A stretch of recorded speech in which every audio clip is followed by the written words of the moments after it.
স্পৃহা। গ্রুপ পর্ব শেষে টুর্নামেন্টের ধাপে ধাপে আরো রোমাঞ্চকর হয়ে ওঠে। সেমিফাইনালে দুই ম্যাচই ছিল টানটান উত্তেজনা। ব্যাট বলে ঝড় তুলছিলেন ফিল্যান্সাররা, যেন মনে হচ্ছিল তারা মাঠে কোনো আন্তর্জাতিক প্রতিযোগিতায় নেমেছেন। সবশেষে ফাইনালে মুখোমুখি হয় ইকম টিম এবং তাদের বিপক্ষ দল। শেষ ওভারে প্রয়োজন ছিল 10 রান এবং তখনই ঘটল সেই অবিশ্বাস্য মুহূর্ত। একটি বিশাল ছক্কা, ইকম টিম শিরোপা জিতল, আর মাঠ জুড়ে ছড়িয়ে পড়ল উল্লাসের ঢেউ। একজন খেলোয়াড়ের মতে, আমরা হয়তো পেশাদার ক্রিকেটার নই, কিন্তু এই খেলাটা আমাদের আত্মবিশ্বাস বাড়িয়ে মানসিকতা শক্তি দিয়েছে। অন্য একজন বলেন, এমন একটি টুর্নামেন্টের দরকার ছিল আমাদের ফ্রিল্যান্সারদের জন্য। প্রতিদিন কম্পিউটারের সামনে বসে থাকা, মানসিক চাপে কাজ করা, এসব থেকে মুক্তির জন্য এমন আয়োজন সত্যি দারুণ। আয়োজকদের পক্ষ থেকে জানানো হয়, এটি শুধুমাত্র শুরু। ভবিষ্যতে আরো বড় পরিসরে এমন আয়োজন হবে যেখানে আরো বেশি ফ্রিল্যান্সার অংশ নিতে পারবেন। এই টুর্নামেন্টে আমাদের একটি শিক্ষা দিয়েছে, মানসিক ও শারীরিক সুস্থতার জন্য খেলাধুলা কতটা গুরুত্বপূর্ণ। শুধুমাত্র কাজ করলেই হবে না, মাঝে মাঝে নিজেকে রিসার্চ করাও দরকার। এই আয়োজনে শুধুমাত্র বিনোদনের জন্য ছিল না, এটি ছিল ফ্রিল্যান্সারের জন্য একতা প্রতীক। এখন প্রশ্ন হচ্ছে, আপনি কি ভবিষ্যতে এমন একটি টুর্নামেন্টে অংশ নিতে চান? আপনি মতামত জানাতে বলবেন না। এই টুর্নামেন্ট কেবল একটি খেলা ছিল না, এটি ছিল বাংলাদেশের ফ্রিল্যান্সারের একটি মিলন মেলা, যেখানে আমরা একসঙ্গে খেলেছি, উপভোগ করেছি এবং একটি নতুন অভিজ্ঞতা অর্জন করেছি। ভবিষ্যতে আরো বড় পরিসরে এই ধরনের আয়োজন করা হবে। আপনি যদি একজন ফ্রিল্যান্সার হয়ে থাকেন, তবে নিজেকে তৈরি রাখুন, হয়তো পরবর্তী টুর্নামেন্টে আপনি হবেন মাঠের নতুন তারকা।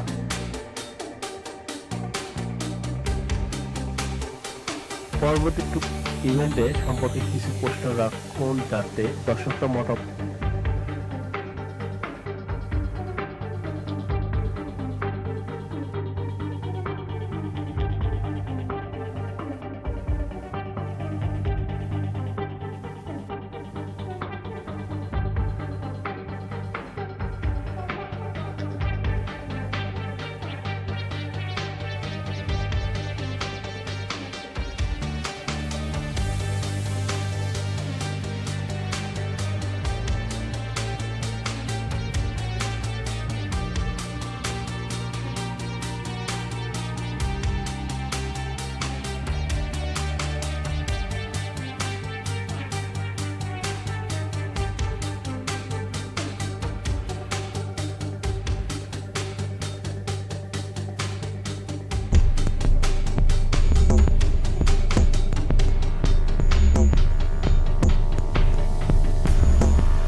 也算拍，我几个拍，多少钱？俺就是拍出来。这拍，完了之后怎么弄？也买了片可有钱买，也还拍了不是？这还得回来。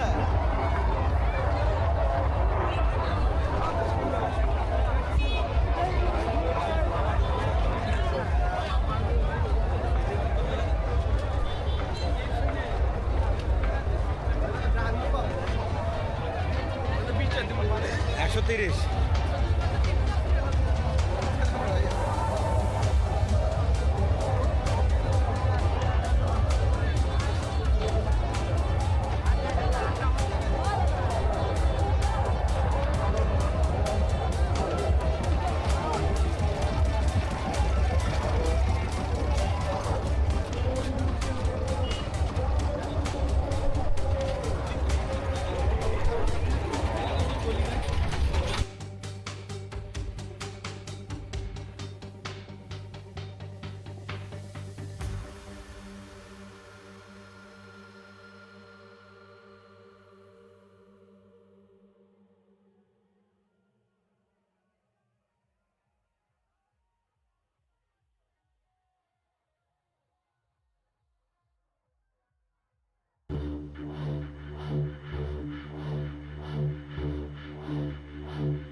হ্যালো এভরিওয়ান, আসসালামু আলাইকুম। এই মুহূর্তে আমি আছি শহীদ জিয়া আন্তর্জাতিক স্টেডিয়াম বগুড়াতে। আমি আপনাদেরকে একটু এই ক্যামেরাতে দেখাই। এখন আমাদের একটা ম্যাচ হচ্ছে রোয়ারিং লায়ন্স এবং কি বলছে? কি হবে দেখা যাক। একটি রান, দুটি রান, আর তিন রানের চেষ্টা করছেন ব্যাটসম্যান। ভলেন্টিয়ার আপনি লেছেন আমি জানি, আমি সেটা জিজ্ঞাসা করলাম ভলেন্টিয়ার কি জন্য বলেছেন? কোন ভলেন্টিয়ার? দুটি রান অবশ্য সক্ষম হয়েছেন। এই যে আলু ঘাটির জন্য 14 বল শেষ। আমি বললাম না তো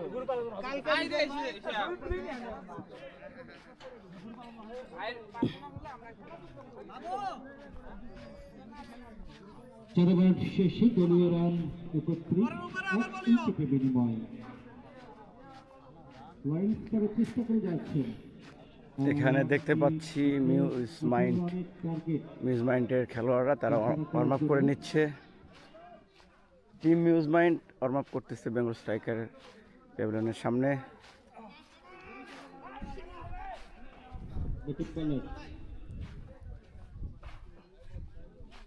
সাইমন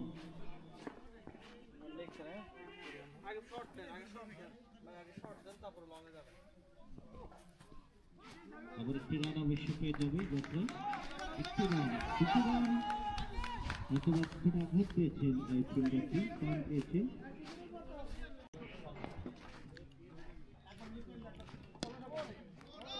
চমৎকার একটি বল ছিল অবশ্য। এই তো আমাদের একটি বল। এই যে আমাদের বডি সোহেল ভাই গার্লফ্রেন্ডের নাম্বারের 4 লাস্ট শেষে 4 ডিজিট লাগায় রাখছে। লাইন্স 1337 পরের ডিজিটগুলো আপনারা খুঁজে কল দিবেন। চেষ্টা করছে আসলে সামান্য 18 রান টার্গেট তারা। একটু আগে আমি কথা বলতেছিলাম 10x ফ্রিল্যান্সিং, তাদের খেলোয়াড়রা অলরেডি এখানে চলে এসেছে। কয়েকজনের সাথে কথা বলছি এখন। 10x ফ্রিল্যান্সিং এর ক্যাপ্টেন এবং ওনার নাজমুল হককে দেখতে পাচ্ছি। ভাইয়া একটু সময় দেন, আজকের ম্যাচ নিয়ে আপনার এক্সপেকটেশন কি? এবং আজকের এক্সপেকটেশন হচ্ছে আজকে ফাইনাল ডু অর ডাই জিততে হবে। এই টুর্নামেন্টের হ্যাঁ বলেন, আমরা শিওর উইন চিন্তা ভাবনা নিয়ে আসছি। এই টুর্নামেন্টের এখন পর্যন্ত আপনারা 2টা টাইটেল জিতছেন এবং এইটা নিয়ে কি মনে হচ্ছে? এটা আসলে এবারও আমাদের টিম ফাইনাল ডিজার্ভ করে, ফাইনাল খেলার মতো টিম। তো but bad luck, first match আমাদের লাক ফেভার করা নাই। আমাদের যে টিম, আমরা টিম অনুসারে আমরা পারফরম্যান্স করতে পারি না যেটা করা। ইনশাআল্লাহ দেখি আজকে কি হয়। বগুড়াতে যদিও আপনি বগুড়ার, তারপরেও বগুড়াতে যেহেতু আপনি রাজশাহীতে থাকেন, দূরে থাকেন, এই মাঝে মাঝে খেলার জন্য আসেন, কেমন লাগে বগুড়াতে এসে? কেমন লাগে? অবশ্যই বগুড়াতে এই তো 4-5 বছর আসতেছি। খেলার কথা শুনলে আর খেলার কথা মনে হইলে বগুড়ার কথা মনে পড়ে। আর দ্বিতীয়ত বগুড়াতে খেলার যে টানটা, এটা আসলে একটা বছর প্রেরণা দেয় যে কখন ওই সময়টা আসবে, ওই সময় যাবো।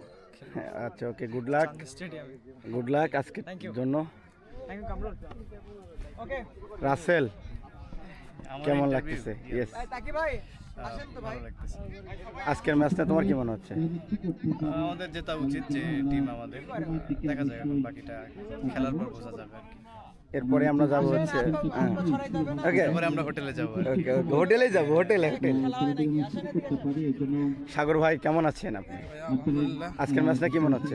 আজকের ম্যাচ নকআউট ম্যাচ, জিততে হবে, জিতবো ইনশাআল্লাহ। এই আপনি হকাটিতে এর আগেও খেলছেন?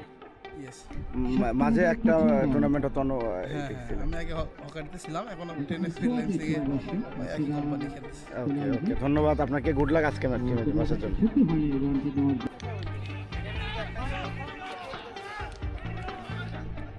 আচ্ছা, এটা কি রাসেল? কোশ্চেন প্ল্যান রেডি করেন, কি কি জিজ্ঞেস করেন। এই রাসেল, কি অবস্থা? এই তো ভাই, আপনার কি অবস্থা? ঘটনা হচ্ছে তোমার বন্ধুত্ব, তারপরে হচ্ছে ওই রিসেন্ট এরাও তো খেলতে আছে, তাদের কি খবর? দেখা নাই। তারা ব্যাটিং এ নামে, কিন্তু খুব বেশিক্ষণ দেখার আসার সুযোগ হয় না। দেখা যায় যে ম্যাক্সিমাম 5 বলস 6 বলস। তোমার আরেক বন্ধু আছে সাদ ও সুপারস্টার খেলোয়াড়, তার কি খবর? আমার বন্ধু বাড়িতে খুব ভালো খেলে, এখানে আসলে কি একটা সমস্যা হয়ে যায়। ও সম্ভবত ক্যারিয়ার রিটায়ার করা উচিত। নামার আগে আউট। নামার আগে আউট। ওখানে যে কি অবস্থা বলতে পারলাম না, কিন্তু তোমার এখানে নামার আগে আউট। তোমার বন্ধু তোমরা কি হচ্ছে এই টুর্নামেন্টের সেরা ব্যাটার হবে, তার কি অবস্থা? কোনো খোঁজ খবর আছে? দাবি তো অনেকেই করে আসছে, কিন্তু দাবি তো পূরণের কোনো ইয়ে দেখতেছি না, শুধু দাবি করতেছে শুধু। এই বিষয়ে তোমার আসলে এখন কেমন লাগছে? তোমার বন্ধুরা এরকম? আমার মনে হয় আপনার থেকে কিছু ব্যাটিং টিপস তাদের নেওয়া উচিত। নেওয়া অন্তত উচিত। আপনি এত খারাপ খেলেন, তুমি মানতেছো তো ওদের থেকে আমি ভালো খেলা? অবশ্যই 333 নম্বর জার্সি না, নামেরও তো একটা জোর আছে। তাও ঠিক। তোমার বন্ধু, তোমার মামা শ্বশুর রিসেম তাকে দেখতে পাচ্ছেন, সে নাকি উনি শুনছিলাম ভালোই খেলে, কিন্তু উনি তো এদিক দিয়ে ঘুরতেছে, ওনাকে একটু দেখান। সে কি ভালো আছো? ও নাকি হচ্ছে শুধু খারাপ প্লেয়ারও না, অন্যদিকে বেয়াদব আছে। কি একটা বেয়াদবি ও হোটেলে উঠছে বলে হোটেলে উঠছে, সি এগুলো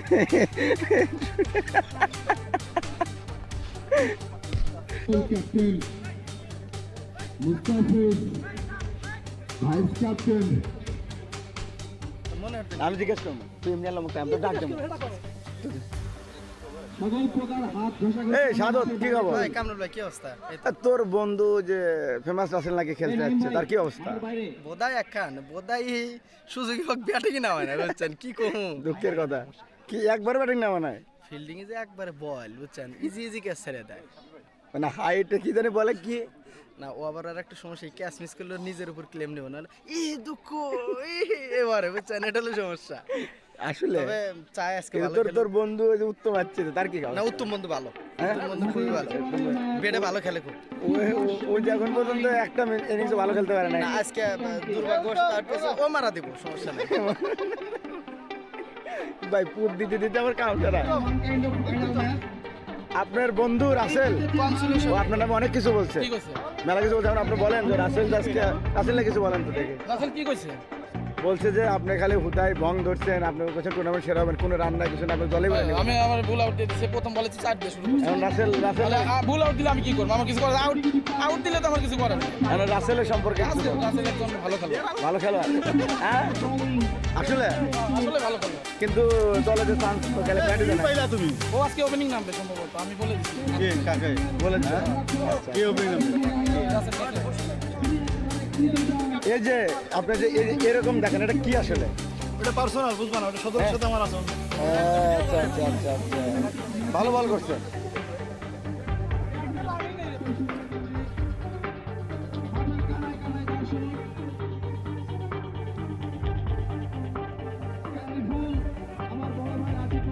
আপনার কাজ শেষ করতেছেন, তারপরে আমি আপনার সাথে কথা বলবো।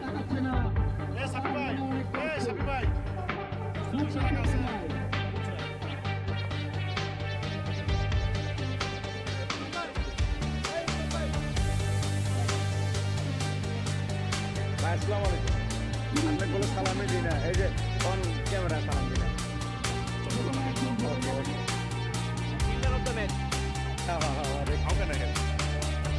কেমন লাগতেছে টুর্নামেন্টে?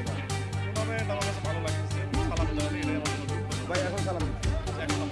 আচ্ছা এখন আপনারা পরপর দুটো ম্যাচে জিতলেন, পরবর্তী টার্গেট কি আপনারা এবার কি মনে হচ্ছে? চ্যাম্পিয়ন এই আচ্ছা আপনার পারফরমেন্স আমার পারফরমেন্সটা বেস্ট ফিল্ডার এই টুর্নামেন্ট। আমি বেস্ট ফিল্ডার নাই টুর্নামেন্টের সার্টিফিকেটটা। অনেক বগুড়া দেশে কেমন লাগে? এক নাম্বার। আমার বাড়ি তো বগুড়া। বাড়ি বগুড়া। এই যে আপনার পিছনের সাপোর্টার তো বগুড়ার না। আমি নওগাঁর বাড়ি। কেমন? এই আমরা ইন্টারভিউ দিচ্ছি, ডোন্ট ডিস্টার্ব আস। আপনার দুজনের মধ্যে সিনিয়র কে? আমি হ্যাঁ আসলে সালাম দিছেন? আলু কাটি আলু ঘাটি তো হবে। কখন হবে? কালকে। কালকে। ওকে। আগামী ম্যাচ কাদের সাথে? আগামী ম্যাচ যে কার সাথে জানি না, তো জিতছি আমরা আর কি। 3 ওকে, ম্যাচের মধ্যে ওকে, চলে thank যাবো। you, thank thank you. You. নাম বডি শোল কিন্তু তার বডি নাই, বডি, বডি। বুড়িটা দেখেন একটু। গুরু টিপু সুলতান তার নাম, কিন্তু তার কোনো রাজ্য নাই। তার অনেক ডেলিভারি ছিল এবং